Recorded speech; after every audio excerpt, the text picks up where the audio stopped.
নমস্কার বন্ধুরা, টিয়ার রান্নাঘর থেকে আমি তন্দ্রা আজ নিয়ে এলাম কচুরলতির সম্পূর্ণ নিরামিষ একটা রেসিপি নিয়ে। সম্পূর্ণ ভিডিওটি দেখার অনুরোধ রইল। ছোট্ট একটা ভিডিও, আপনারা কেউ স্কিপ করে যাবেন না।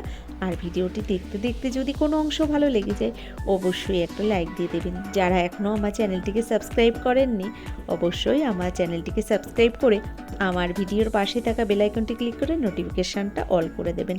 চলুন তাহলে রান্নাটি শুরু করি। কিভাবে রান্না করলাম সঙ্গে থাকুন, দেখতে থাকুন।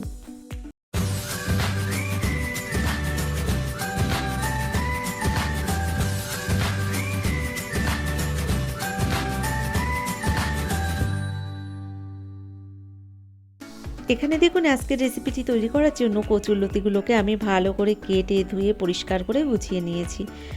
তো এবার দেখুন, একটা জারের মধ্যে দিয়ে দিচ্ছি 2 চামচ পরিমাণে কালো সর্ষে। প্রথম আমি এই সর্ষেটাকে একটু মিক্সির জারে ঘুরিয়ে নেব আর একটা সুন্দর পাউডার বানিয়ে নেব। সর্ষে আপনারা এভাবে বেটে নিলে অনেক কম ঝামেলার মধ্যে কিন্তু বেটে নিতে পারেন। দেখুন, আগে একটু গুঁড়ো করে নিয়েছি সর্ষেটাকে। এবার এর মধ্যে আমি বাকি উপকরণগুলো এক এক করে দিয়ে দেব। দেখুন, আপনাদের একবার দেখিয়ে দিলাম কত সুন্দর গুঁড়ো হয়ে গেছে সর্ষেটা। এবার এর মধ্যে দিয়ে দিচ্ছি বেশ কিছুটা নারকোল, আমি টুকরো টুকরো করে কেটে গুছিয়ে নিয়েছি। আর দিয়ে দিলাম এর মধ্যে 4টে কাঁচা লঙ্কা। এবার একটু জল দিয়ে একটা পেস্ট বানিয়ে নেব। এদিকে দেখুন, গ্যাসের উপর একটা কড়াই গরম বসিয়ে দিয়েছি। কড়াইয়ের মধ্যে দিয়ে দিলাম পরিমাণ মতো সর্ষের তেল।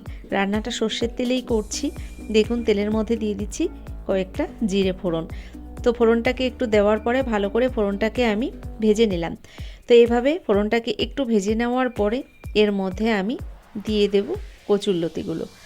তো দেখুন, এখানে ফোড়নটা সুন্দর ভাজা হয়ে গেছে। এবার আমি কচুরলতিগুলো দিয়ে দিলাম এই ফোড়নের মধ্যে। ফোড়নের মধ্যে কচুরলতিগুলো দেওয়ার পরে ভালো করে এভাবে নেড়েচেড়ে আমি একটু মিশিয়ে নিলাম। এবার আমি দিয়ে দেব এর মধ্যে স্বাদ মতো লবণ হলুদ।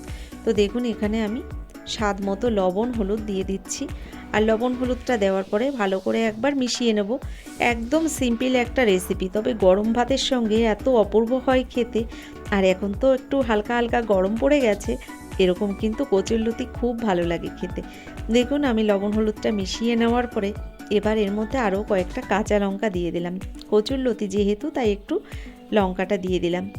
দেখুন, দিয়ে দিচ্ছি এর মধ্যে আমি অল্প পরিমাণে একটু জিরের গুঁড়ো, আর দিয়ে দেবো একদম অল্প পরিমাণে একটু লঙ্কার গুঁড়ো। একদম অল্প পরিমাণেই দিয়েছি, এটা না দিলেও চলে, তো আমি এখানে ব্যবহার করেছি তাই দেখালাম। ভালো করে আমি জিরের গুঁড়ো আর লঙ্কার গুঁড়োটাকে মিশিয়ে দিলাম কচুরলতির সঙ্গে। এবার দিয়ে দেবো এর মধ্যে বেটে রাখা মশলা। তো এখানে যে লঙ্কা আর সর্ষে নারকোলটাকে আমি বেটে নিয়েছি সেগুলোই দিয়ে দিলাম এই কচুরলতির মধ্যে। দেখুন, এখানে কচুরলতির মধ্যে দেওয়ার পরে ভালো করে মিশিয়ে নিয়ে তারপর আমি ঢাকনা বন্ধ করে ঢেকে দেবো। তো মিক্সির জারটাকে ধুয়ে আমি একটু জলও দিয়ে দিলাম। এবার ভালো করে নেড়েচেড়ে কিছুক্ষণ এভাবে রান্না করে নেব। তারপর ঢাকনা বন্ধ করে ঢেকে দেবো 3 মিনিটের জন্য। একদম অল্প সময়ের মধ্যে কিন্তু রান্নাটা হয়ে যায়। কচুরলতি রান্না করতে খুব একটা টাইমের দরকার হয় না। তবে কে কে কচুরলতি খেতে পছন্দ করেন অবশ্যই আমাকে লিখে জানাবেন। আমার তো বেশ ভালো লাগে, তবে আমি না সবসময় খেতে পারি না কচুরলতি, আমার একটু প্রবলেম আছে, যে কারণে খেতে খুব পছন্দ করি।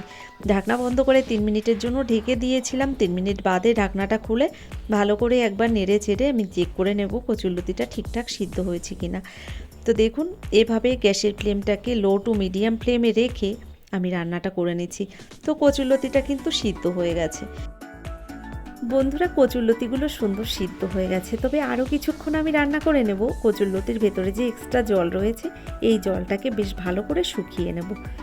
দেখুন, এখানে কিছুক্ষণ টাইম ধরে আমি রান্না করে নিয়েছি আর এক্সট্রা জল শুকিয়ে গেছে।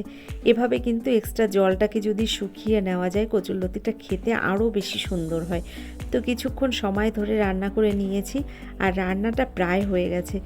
তো এই রান্নাটার মধ্যে আপনারা কিন্তু অন্য অন্য মশলাও ব্যবহার করতে পারেন, একটু চিনি ব্যবহার করতে পারেন, তবে আমি কোনো কিছুই ব্যবহার করিনি। সম্পূর্ণ নিরামিষভাবে রান্না করলাম, তাই এখানে আর কোনো পেঁয়াজ রসুন কিছুই আমি ব্যবহার করিনি।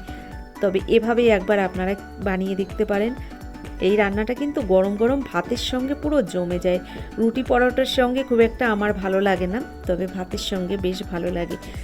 রান্নাটা প্রায় হয়ে গেছে। কেমন লাগলো আজকের রেসিপিটি অবশ্যই কিন্তু লিখে আমাকে জানাবেন। যদি আমার ভিডিওটি ভালো লেগে থাকে, এখনও একটা লাইক দিতে ভুলে গেছেন, তো আপনাদের অনুরোধ করব একটা লাইক দিয়ে, যারা এখনও চ্যানেলটিকে সাবস্ক্রাইব করেননি অবশ্যই আমার চ্যানেলটিকে সাবস্ক্রাইব করে আমার পাশে থেকে যাবেন। তো বন্ধুরা, আজকের মতো এই পর্যন্তই। পরবর্তী ভিডিও নিয়ে আবার চলে আসব। ততক্ষণের জন্য আপনারা সকলে ভালো থাকবেন, সুস্থ থাকবেন, টি আর রান্নাঘরের সঙ্গে থাকবেন। অসংখ্য ধন্যবাদ ভিডিওটি দেখার জন্য।